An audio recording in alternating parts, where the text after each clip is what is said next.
Now we have to find the relation among the vectors.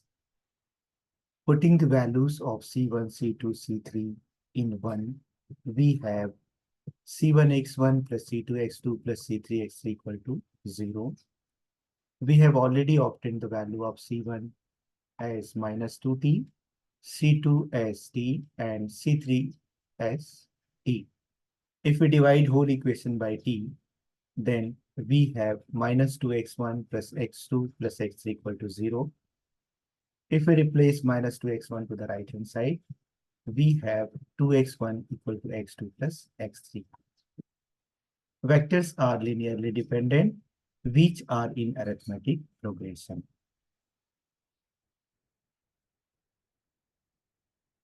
This is the relation among the given vectors.